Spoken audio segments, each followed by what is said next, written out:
하나님의 말씀을 우리 함께 보겠습니다. 우리 함께 오늘 나눌 말씀은요, 고린도후서 4장 7절입니다. 신약성경 고린도후서 4장 7절에서부터 18절까지의 말씀을 우리가 함께 보도록 하겠습니다. 한 절씩 교독하도록 하겠습니다. 고린도후서 4장 7절에서부터 18절까지 말씀입니다. 한 절씩 교독하겠습니다. 제가 먼저 7절 말씀 보겠습니다. 우리가 이 보배를 질그릇에 가졌으니 이는 심히 큰 능력은 하나님께 있고 우리에게 있지 아니함을 알게 하려 함이라. 우리가 사방으로 사망을 당하여도 쌓이지 아니하며 답답한 일을 당하여도 낙심하지 아니하며 박해를 받아도 버림받지 아니하며 거꾸러뜨림을 당하여도 망하지 아니하고 우리가 항상 예수의 죽음을 몸에 짊어짐은 예수의 생명이 또한 우리 몸에 나타나게 하려 함이라. 우리 살아있는 자가 항상 예수를 위하여 죽음에 넘겨짐은 예수의 생명이 또한 우리 죽을 육체에 나타나게 하려 함이라. 그런즉 사망은 우리 안에서 역사하고 생명은 너희 안에서 역사하느니라. 기록된 바 내가 믿었으므로 말하였다 한 것 같이 우리가 같은 믿음의 마음을 가졌으니 우리도 믿었으므로 또한 말하노라. 주 예수를 다시 살리신 이가 예수와 함께 우리도 다시 살리사 너희와 함께 그 앞에 서게 하실 줄을 아노라. 이는 모든 것이 너희를 위함이니 많은 사람의 감사로 말미암아 은혜가 더하여 넘쳐서 하나님께 영광을 돌리게 하려 함이라. 그러므로 우리가 낙심하지 아니하노니 우리의 끝사람은 낡아지나 우리의 속사람은 날로 새로워지도다.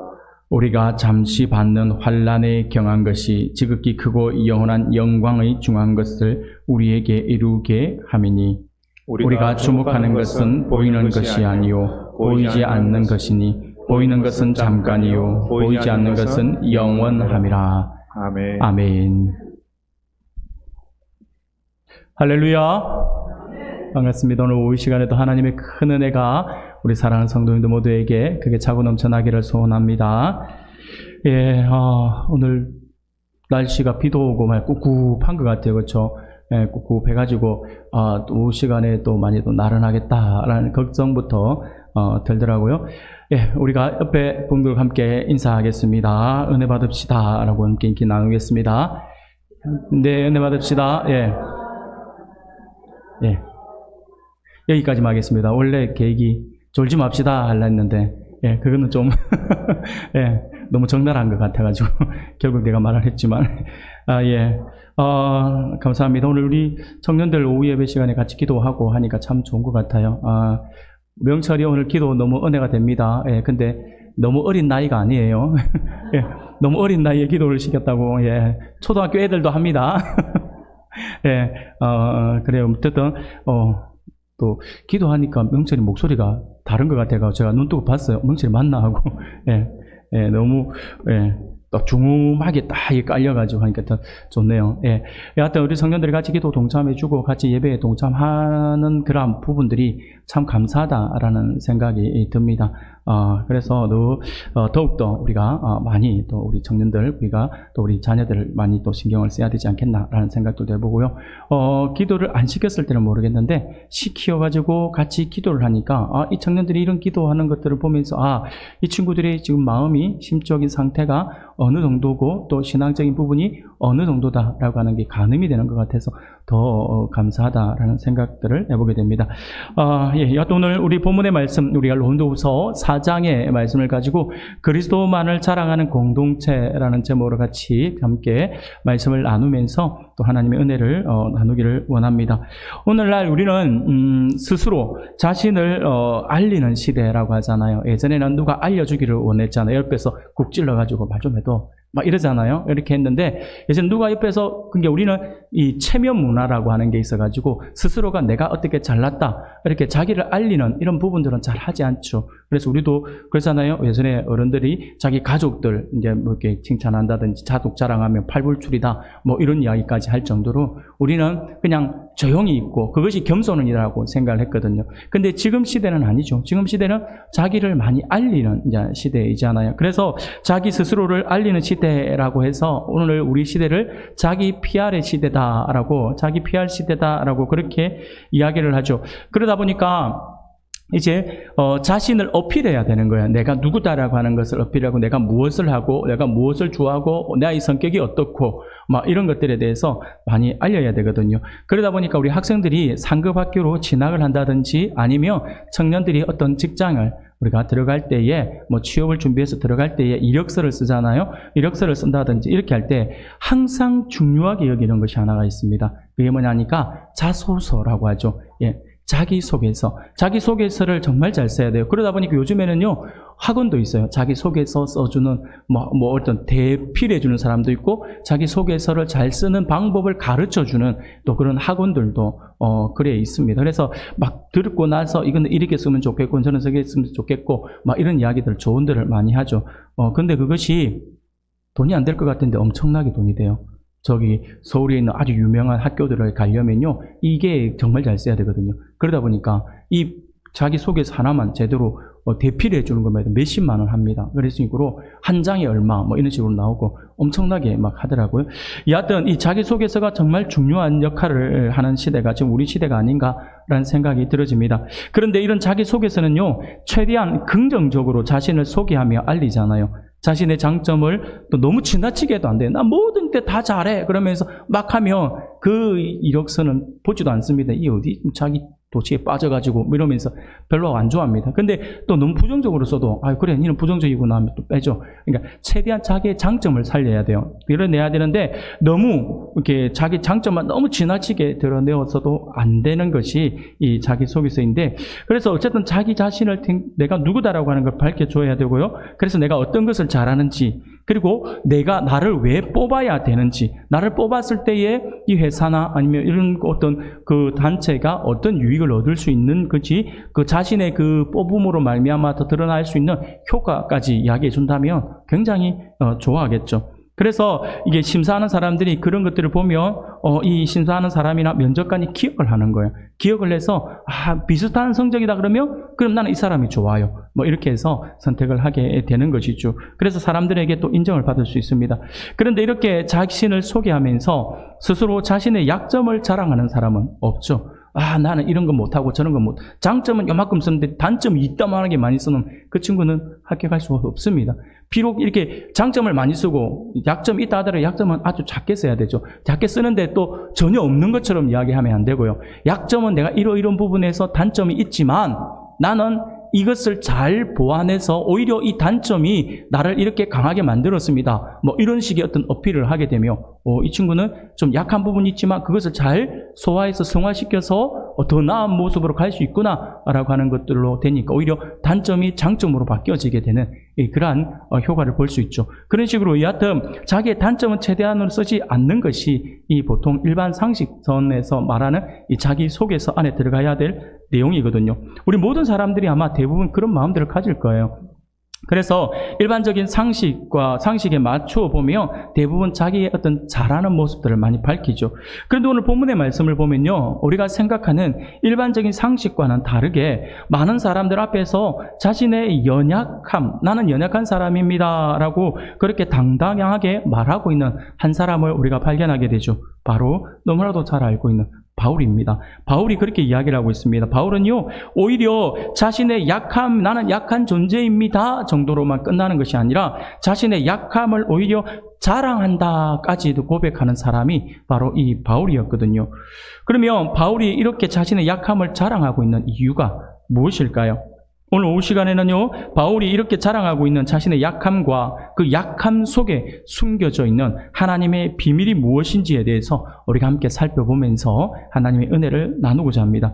사랑하는 성도 여러분, 우리가 잘 알고 있는 것처럼 바울은요, 다메섹에서 하나님을 만났어요. 하나님을 만나고 나서 복음을 전하는 그 사명을 이제 직접 하나님께 받습니다. 이방인을 위하여 세운 나의 그릇이다 라고 하는 우리 주님의 말씀을 듣게 되는 것이죠. 이방인의 사도로 우리 주님께서 그를 선택했다라고 하는 것을 알게 돼요. 그러고는요, 그렇게 하고 나서 바울은요, 이제 이스라엘을 넘어서 여러 이방 사람들에게 자신의 모든 일생을 바쳐서 예수님의 복음을 전하는 삶을 살았다라고 하는 것이죠. 모든 것을 다 포기합니다. 육신으로 인간이 가질 수 있고 누릴 수 있는, 바울은요, 정말 많은 것을 누릴 수 있는 그런 모든 것을 갖추고 있었어요. 유대인들 가운데서 학문도 뛰어나죠. 그의 가정도, 집안도 좀 짱짱하죠. 그리고 그가 배운 학문들, 학교도 가말리엘이라고 하는 최고의 학문에서 배웠죠. 그런 학교에서 배웠죠. 모든 면에서 바울은요, 사람들에게 인정을 받을 수밖에 없어요. 지도자급 사람으로 세움을 받을 수 있는 그러한 사람인데, 그런데 바울은요, 그 모든 것을 포기하고 일평생을 예수님의 복음을 전하는 삶을 그러기 위해서 그렇게 살아갔다라고 하는 것이죠. 우리는 그런 바울을 보면서 정말 대단하고 능력 있는 사도다라고 그렇게 생각을 하지만, 정작 바울 자신은요, 절대로 자신에 대해서 자신이 그렇게 능력이 많다, 뛰어난 존재다라고 그렇게 생각하지 않습니다. 바울은요, 자기가 누릴 수 있는 그 모든 것들을, 빌립보서의 말씀을 보며 누릴 수 있는 그 모든 것들을 그는 배설물로 여긴다라고 이야기할 정도예요. 그에게 있어서는 세상 사람들이 볼 때는 그것이 엄청난 가치 있는 것이라고 여겨지는 그것을 바울은요, 좋게 여긴 것이 아니라 아무짝에도 쓸모없는 그런 오물에 불과하다라고 이야기를 하는 바울의 모습을 볼 수 있다라고 하는 것이죠. 오늘 본문을 봐도요, 바울은 뭐라고 이야기하냐니까, 바울은 많은 사람들에게 예수님의 복음을 전하면서 경험하고 깨달은 은혜와 그 하나님의 은혜와 능력을 자신이 고백을 해요. 그렇게 고백을 하면서 자기 자신을 무엇이라고 고백을 하고 있냐니까, 질그릇이다라고 이렇게 고백을 하고 있는 것을 볼 수 있습니다. 자기를 질그릇에 표현하고 있다고 하는 것이죠. 여러분, 질그릇이 무엇입니까? 질그릇은요, 말 그대로 흙으로 빚은 그릇입니다. 일반적으로 이 그릇은요, 가격이 저렴합니다. 가격이 저렴해서 가정에서 흔히 가볍게 쓸 수 있는 그릇이에요. 그냥 막 쓰는 물건 있잖아요. 막 쓰는 물건, 이제 그런 것들을 가볍게 쓸 수 있는 그 그릇을 이 질그릇이라고 하는 표현으로 하거든요. 가정에서 편하게 쓸 수 있는 그릇이다 보니까 어떤 특별한 모양이나 색을 넣지 않아요. 화려하게 만들 필요가 없는 거예요. 그냥 대충 해서 쓰는 물건이니까. 그러다 보니까 흔히 질그릇 그러면요, 볼품없는 그러한 그릇이다라고 이렇게 생각하면 됩니다.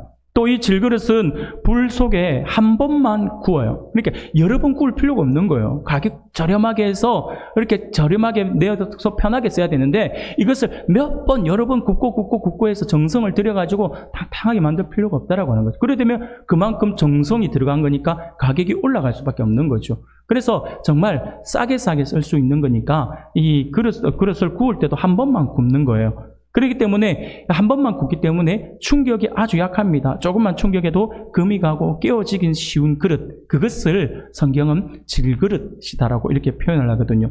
그래서 질그릇은 귀한 것을 담아두고 보관하는 용도보다는 생활 도자기로서 그냥 막 쓰기 편해 쓰는 그러한 그릇을 질그릇이라고 합니다. 그런데 바울은 자신을 포함해서 예수님을 믿는 성도들을 이 질그릇이다라고 이렇게 말을 하고 있다라고 하는 것이죠. 바울이 이렇게 자신과 우리 성도들을 향하여서 우리는 질그릇이다라고 비유한 것은요, 그냥 말 그대로 나약한 인간의 육체나 전인격을 가리키는 어떤 그러한 표현이기도 하지만 사실 그대로거든요. 우리가 사람 자체가 원래 흙에서 만들어졌잖아요. 흙에서 만들어진 존재이기 때문에 그것을 염두에 두어서 우리를 질그릇으로 표현을 하고 있는 것이죠. 그래서 보면 성경에도 보면 토기장의 비유가 많이 나오는 이유도 바로 그런 부분들로 우리가 볼 수 있다라고 하는 것이죠. 욥기서 10장 9절에 보면 이렇게 말씀을 해요. 기억하옵소서, 주께서 내 몸 지으시기를 흙을 뭉치듯 하셨거늘 다시 나를 티끌로 돌려보내려 하시나이까 라고 말씀을 하고 있어요. 또한 욥기 33장 6절에 보면 나와 그대가 하나님 앞에서 동일하니 나도 흙으로 지음을 입은 즉이라고 말씀을 하거든요. 우리가 흙으로 지어진 존재다라고 하는 것을 강조하죠. 그래서 그것을 염두에 두고 바울은요 질그릇이라고 표현을 하면서 그만큼 우리가 깨어지기 쉬운 연약한 존재다라고 하는 것을 표현하고 싶어서 이런 표현을 한 것이죠. 이처럼 바울은 자신의 연약함을 생각하면서 자신을 이와 같이 깨어지기 쉬운 질그릇에 비유하고 있다고 하는 것입니다. 그런데 굉장히 놀라운 것은요, 오늘 본문 7절에 보니까 이렇게 이야기를 해요. 우리가 이 보배를 질그릇에 가졌으니 이는 심히 큰 능력은 하나님께 있고 우리에게 있지 아니함을 알게 하려 함이라 라고 말씀을 하죠.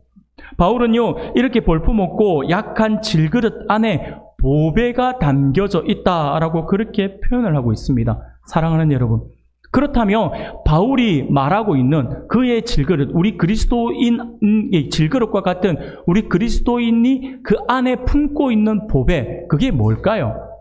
바울은 어떤 것을 보배에 비유하면서 이야기하고 있는 것일까요?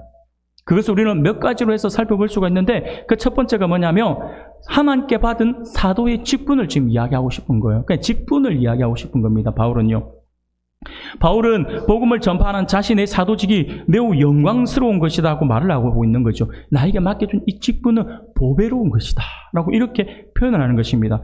고린도후서 3장 8절에도 보면 하물며 영의 직분은 더욱 영광이 있지 아니하겠느냐라고 말을 합니다. 사도의 직분 자체가 영의 직분이라고 하는 것이죠. 그래서 이것이 그냥 흔히 세상에서 가질 수 있는 것은 아니다라고 이야기하는 것이죠. 굉장히 영광스럽다라고 하는 것입니다. 과거 교회를 핍박하던 바울 자신에게 있어서 사도라고 하는 직분은 참으로 귀한 보배일 수밖에 없어요. 인간적인 상식적으로 생각을 해보아도 내가 예수 믿는 사람들을 잡아서 그렇게 옥에 가두고 매질을 하던 사람이잖아요.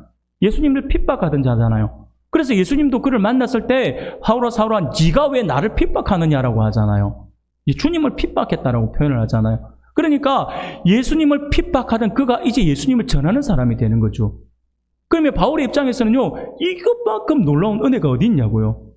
완전히 인생이 180도 바뀌어버린 거잖아요. 그래서 바울이 이 나에게 사도라고 하는 이 직분을 맡겨준 것이 너무나도 감사하고 너무나도 큰 은혜다라고 이야기를 하고 있는 것이. 그래서 그 직분을 질그릇에 담긴 보배라고 이야기하고 싶은 거죠. 그런데 있잖아요, 이것이 바울에게만 적용되는 것이 아니에요. 오늘 우리들도 마찬가지라고 하는 거죠. 하나님께서 우리의 연약함을 아세요. 하나님께서 우리의 모자람을 너무나도 잘 알고 계세요. 우리는 죄 지을 능력밖에 없다라고 하는 거 하나님 알고 계세요.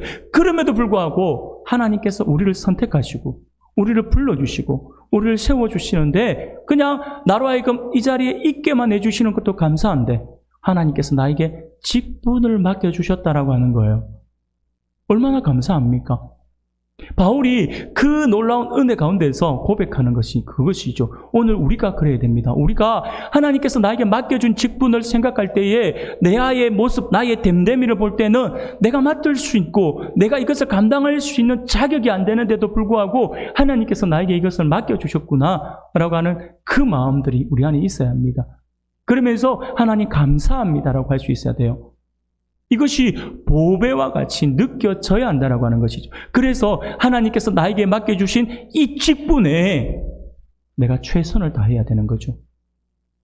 교회 안에서 목회자, 장로, 권사, 집사, 안수집사, 그리고 각 부서에서 이루어지는 그리고 임원들, 우리 교회는 목자들 다 그 안에 포함되고 있어요. 근데 이 직분이라고 하는 것이 이름 뒤에 붙여지는 어떤 직분 그것만 가지고는 우리가 생각할 수는 없습니다. 더 범위를 넓혀가지고 내가 하나님께서 나에게 맡겨준 봉사의 자리까지도 생각할 수 있어야 한다라고 하는 것이죠. 그 모든 것들이 하나님께서 나에게 주신 은혜다라고 하는 것을 우리가 분명히 기억해야 합니다. 성령님을 통해서 하나님께서 주신 직분이기 때문에 우리는 그것을 보배롭게 여길 수 있어야 한다라고 하는 것이죠. 그럼에도 불구하고 이 직분 앞에서 우리가 감사하며 최선을 다해 그것을 감당해야 하는데 그렇지 않고 나에게 맡겨주신 그 직분을 내가 소홀히 하고 있다면 하나님의 마음이 어떨까요? 내가 이것을 맡겨주었는데 내가 이것을 너에게 허락해 줬는데 이것을 제대로 감당하지 않는다라고 하는 하나님의 마음이 어떠실까요? 우리가 회개해야 합니다. 하나님께서 맡겨주신 이 직분에 내가 최선을 다하지 않는 것은요, 하나님의 마음을 아프게 하는 것이기 때문에 우리는 회개하는 길로 나아가야 한다라고 하는 것이죠. 하나님께서 결코 기뻐하지 않습니다. 우리는 우리에게 맡겨진 직분과 이 일들에 대해서 그것을 항상 보배로 여겨야 한다라고 하는 것을 반드시 기억할 수 있기를 바랍니다. 그리고 그 직분은 나중에 우리가 천국 갔을 때 하나님께서 우리에게 상 주시는 것에 대한 기준이 되는 거죠. 내가 이 직분을 맡겨주었는데 얼마나 충성을 했는가에 따라서 상급이 달라진다라고 하는 것이죠. 우리의 공적에 따라서 하나님 상 주신다고 하셨잖아요. 그 직분에 맞는 그 일. 직분이 크고 작은 것이 중요한 게 아닙니다. 하나님께서 나에게 이것을 맡겨주셨구나 라고 생각해서 아멘 하며 내가 그 자리에 최선을 다한다면 그는 하나님께 박수를 받을 것이에요. 그래서 바울은요, 이 보배를 바로 자기의 직분에 생각하니까 내가 감히 감당할 수 없는 이것을 하나님께서 맡겨주셨구나 해서 이 직분이, 이 사도의 직분이 나에게 보배다라고 그렇게 이야기하고 있는 것이죠. 바울이요, 또 자기의 질그릇 안에 보배를 가졌다라고 했는데 이 보배는 무엇을 이야기하냐면 직분임과 동시에 복음이에요, 복음. 복음은 믿는 자로 하여금 영생, 곧 구원을 얻게 만드는 하나님의 구원의 수단이잖아요. 이것을 알게 하시고 전하게 하시니 이는 참으로 보배로운 것이라 할 수 있다라고 하는 것이죠. 여러분, 복음은요, 생명을 살리는 거예요. 생명을 살리는 것이잖아요. 그렇기 때문에 복음이 보배가 될 수밖에 없는 것이죠. 단순하게 치유하는 어떤 약만 가지고 있어도 만병통치약이라고 하잖아요. 그런 것만 가지고 있어도 얼마나 이것을 귀하게 여기겠습니까? 잘 쓰지도 않을 거예요. 웬만한 감기 같은 거는 이 약 쓰지도 않을 거예요. 얼마나 이게 아까운 건데 하면서 그냥 감기 한 일주일 앓고 나면 이러면 약 주도 안 할 것 같아요. 그러면 이 약은 대대로 갑으로 내려줄 것 같아요. 그냥 병 고치는 약도 그런데 근데 생명을 살리는 약인데 그게 어떻게 귀하지 않겠습니까? 복음이 그런 거야. 그렇다라고. 그래서 이것을 보배다라고 이야기하는 것이죠. 성도들 또한 바울과 같이 복음을 알고 그 복음을 전하는 그 일을 우리는 보배롭게 여겨야 한다라고 하는 것이죠. 그리고 세 번째로 질그릇 안에 이 보배가 무엇이냐면 믿음이에요. 믿음. 우리의 믿음. 베드로는요, 베드로후서 1장 1절에서 보면 예수 그리스도의 종이며 사도인 시몬 베드로는 우리 하나님과 구주 예수 그리스도의 의를 힘입어 동일하게 보배로운 믿음을 우리와 함께 받은 자들에게 편지하노니 라고 말씀을 합니다. 베드로도요, 이 믿음을 보배롭다라고 이야기하잖아요. 사랑하는 여러분, 우리의 믿음은요, 죄인들을 의인으로 만들어주는 것이에요. 영생 구원을 얻도록 해주는 것이죠. 악한 자를 선한 자로 바꾸어주는 역할을 하잖아요. 쾌락과 본능을 쫓아 살던 자로 하여금 영원을 사모하고 추구하는 성도가 되게 하는 것이잖아요. 그러니 믿음이라고 하는 것이 보배가 아닐 수 없다라고 하는 것이죠. 그리고 바울이 이야기할 때 이 보배는요, 무엇보다 보배 중에 보배를 하나 더 이야기합니다. 그게 뭐냐면 바로 이 보배는 예수 그리스도예요. 바울은요, 골로새서 2장 3절에 보면 그 안에는 지혜와 지식의 모든 보화가 감추어져 있느니라 라고 고백을 하죠. 그렇습니다. 그리스도 예수 자체가 우리 성도들에게는 보배라고 하는 것입니다. 이 세상 어떤 보배와도 바꿀 수 없는 영원히 빛나는 보배예요. 그리스도를 통해 의를 얻고 영생을 얻고 성령을 얻고 천국 기업을 얻게 되니 모든 보배 중에 보배, 그것이 바로 예수 그리스도이심을 믿으시길 바랍니다. 그 모든 보배를 우리가 가졌다라고 하는 거예요. 우리의 질그릇 안에 우리가 가졌다라고 하는 것이죠. 사랑하는 여러분, 우리는 질그릇같이 약하고 천하기 그지없는 그러한 존재잖아요. 그러나 우리에게는 세상 사람들이 갖지 못한 보배가 있어요. 그렇기 때문에 우리는 귀한 존재입니다. 우리가 귀해서 귀한 것이 아니라 우리 안에 그 보배를 가지고 있기 때문에 우리가 귀하다라고 하는 것이죠. 여러분들 혹시 보석함을 가지고 계신지 모르겠습니다. 여러분, 사람들이 보면 자기가 가지고 있는 집에 보석함 같은 게 있으면요, 그 보석함을 아무 때나 던져두지 않아요. 그 보석함은 어떻게 합니까? 꽁꽁 숨겨놔요. 나중에 어디나 놨더라 할 정도로 진짜 꺼내보지도 않죠. 옛날 할머니들은 그거 이불 사이에 막 꽂아놓고 막 어떤 분은 땅을 파가지고 막 묻어놓기도 하고 그러잖아요. 여러분 잘 생각해 보세요. 보석함, 보배함, 보석함이 귀하게 사람들이 여기잖아요. 그런데 한번 생각해 볼까요?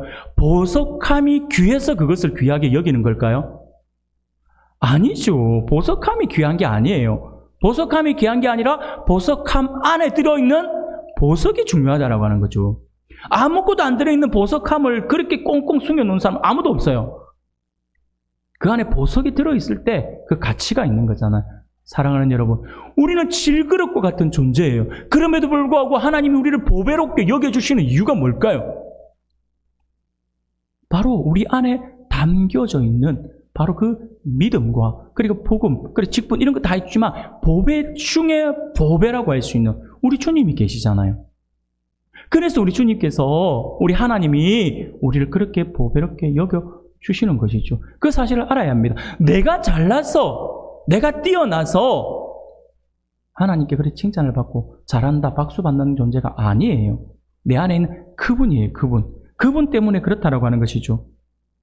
그러므로 우리는 더욱 우리가 가진 보배를 우리가 귀중히 여기고 그것을 위해서 우리가 힘쓰고 수고해야 한다라고 하는 것입니다. 지금 바울이 그것을 이야기하고 있고 그의 삶을 통해서 그것을 보여주고 있는 것이죠. 사랑하는 여러분, 보배이신 예수님을 담은 질그릇인 바울이 어떤 삶을 살았습니까? 쉽게 말하면 그 보배를 내가 지녔어요. 그 지닌 내가 어떤 삶을 살아야 하는가? 정말 귀한 보배를 가졌으면 그 보배를 가진 존재로서 내가 어떻게 살아가야 하는가? 그것을 바울이 그의 삶을 통해 보여주고 있는 것이죠. 바울은 자신 안에 있는 보배를 다른 사람에게 전하는 그 일에 일생을 바쳤다라고 하는 것이죠. 이 보배가 다른 사람들에게 구원과 능력이 되기 때문이죠.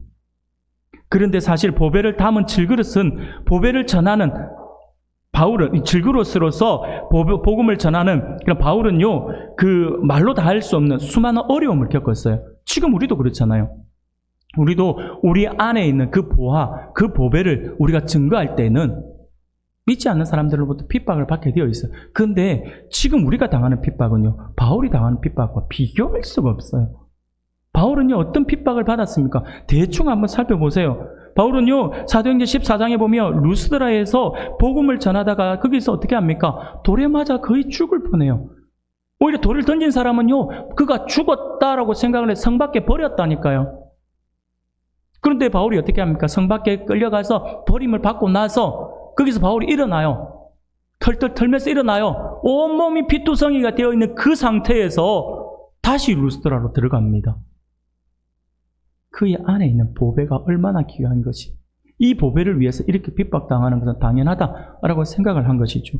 빌립보에서는요 복음을 전하고 귀신 들린 여종을 고쳐주었다가 붙잡혀서 옷이 찢겨지기도 하고요 매를 맞기도 하고 발에 착고가 채워지기도 해서 옥에 갇히기도 했잖아요.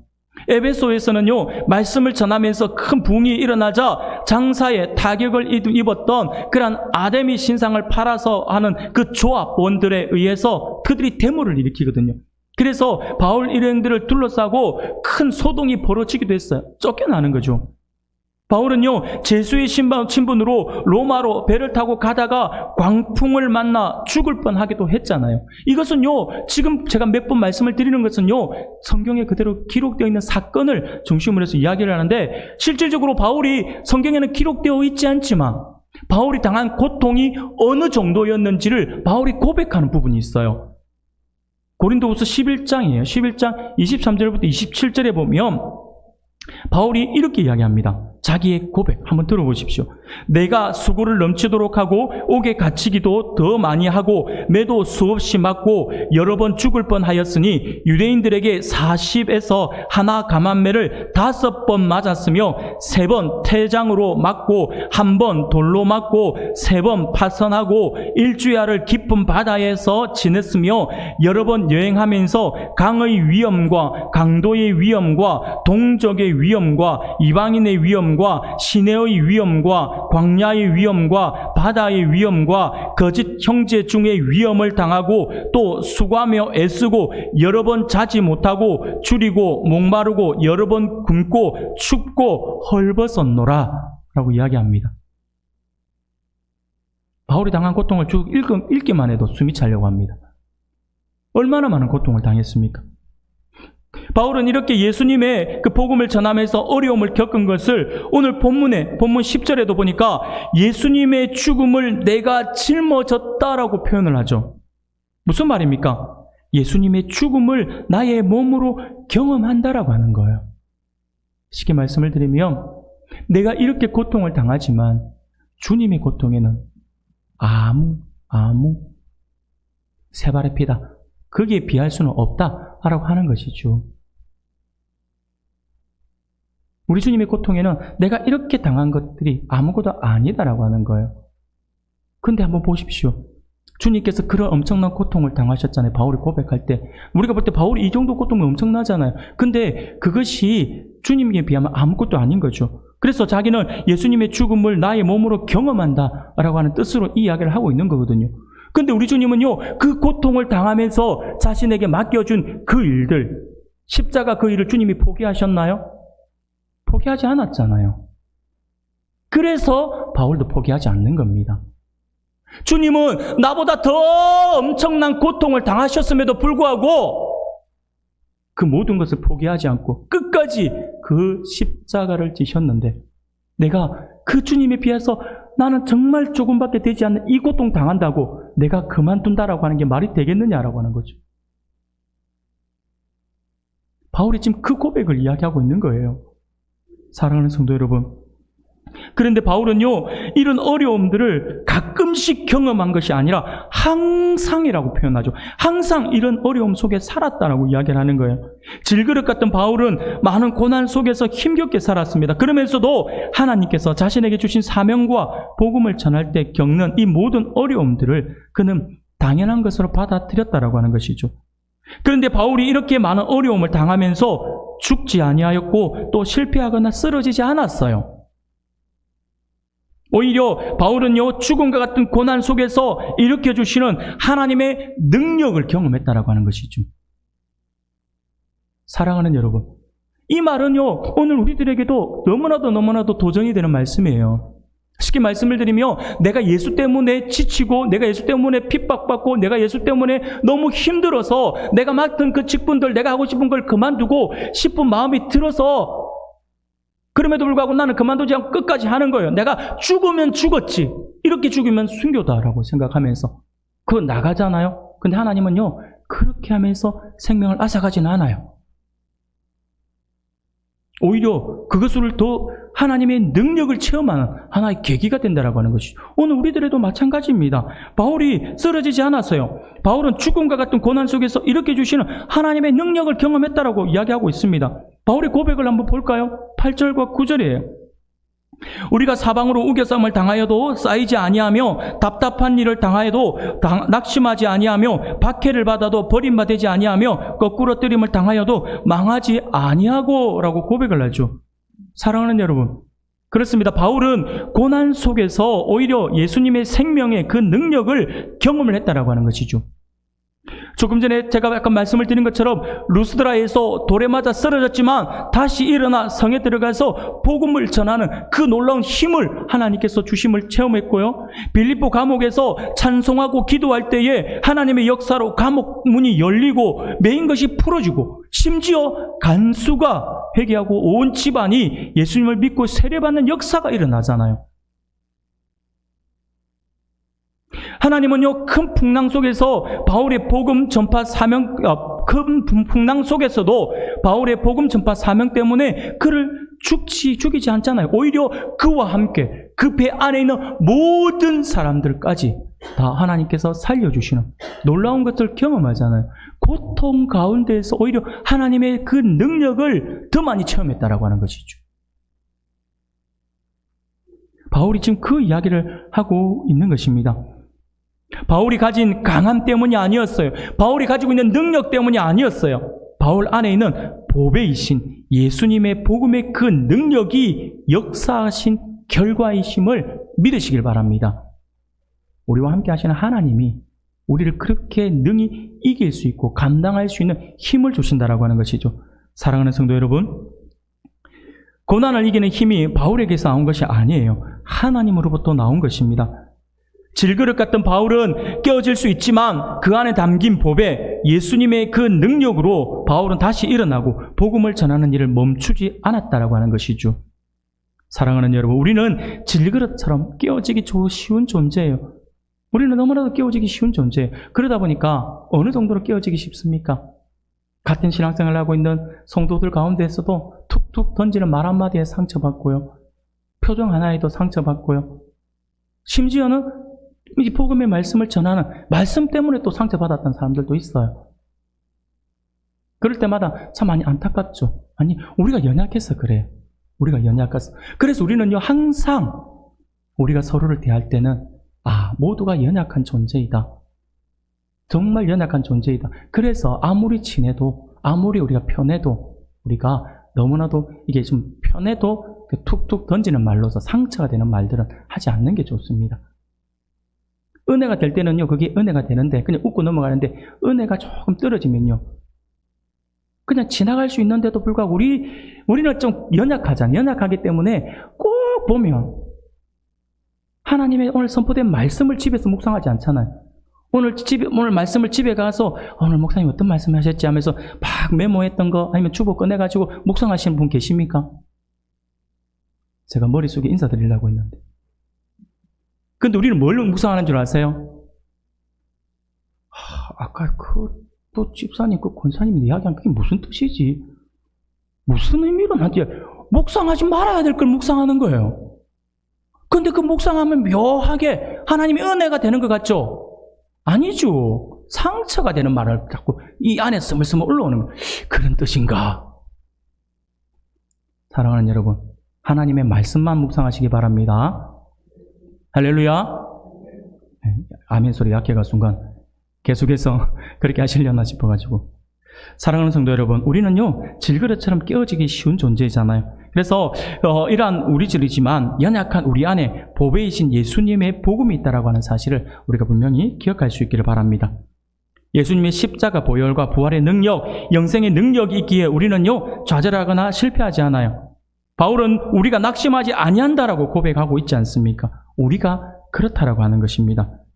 사랑하는 성도 여러분, 정말 중요한 것은 우리가 여러 가지 어려움들을 당할 수 있어요. 분명히 삶 속에서 내가 예수를 잘 믿어도, 이거는요, 예수를 잘 믿고 안 믿고를 떠나서 모든 사람들은 삶의 현장 속에서 고통을 당할 수가 있어요. 고난이 다가온다라고 하는 것이죠. 그러나 그 어려움 때문에 우리는 우리의 능력이 되신 하나님을 오히려 의지하는 존재가 되는 것이죠.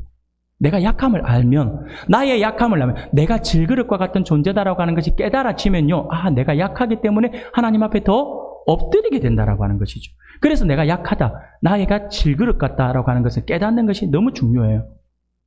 내가 약하다라고 하는 것을 깨닫는 사람은 하나님 앞에 엎드리게 되니까 오히려 하나님의 능력을 의지하게 되는 거죠. 하나님의 능력을 체험하게 되는 거예요. 그때 하나님의 능력이 내 안에서 역사하시고 내 힘이 아니라 하나님의 능력으로 나의 약함을 이기는 그런 기쁨을 경험하게 해주실 겁니다. 그래서 바울은요, 나의 약한 것을 자랑한다라고 이야기하는 거예요. 사랑하는 성도 여러분, 우리도 우리의 연약함을 자랑할 수 있기를 바랍니다. 우리가 연약함을 자랑하면 자랑할수록 하나님을 의지하게 되고, 하나님을 의지하면 의지할수록 하나님의 능력을 체험할 수 있기 때문입니다. 오늘 오후 시간에 하나님께서 주시는 말씀을 기억할 수 있기를 바랍니다. 우리 하나님의 백성들은 자기 실력으로 사는 사람들이 아니에요. 우리 안에 계신 하나님의 능력과 은혜로 살아가는 사람들입니다. 그러므로 우리의 자랑은 다른 그 무엇이 아닌 내 안에 나와 함께 하시는 그리스도이시다라고 하는 사실을 우리가 기억하면서 질그릇 같은 나의 약함도 부끄럽지 않게 당당하게 말할 수 있고, 그 질그릇 안에 있는 보배를 통하여 기뻐하고 그것을 오히려 자랑하고 전함으로 말미암아 하나님께 칭찬받을 수 있는 우리 모든 성도님들이 다 되시기를 주님의 이름으로 축원합니다.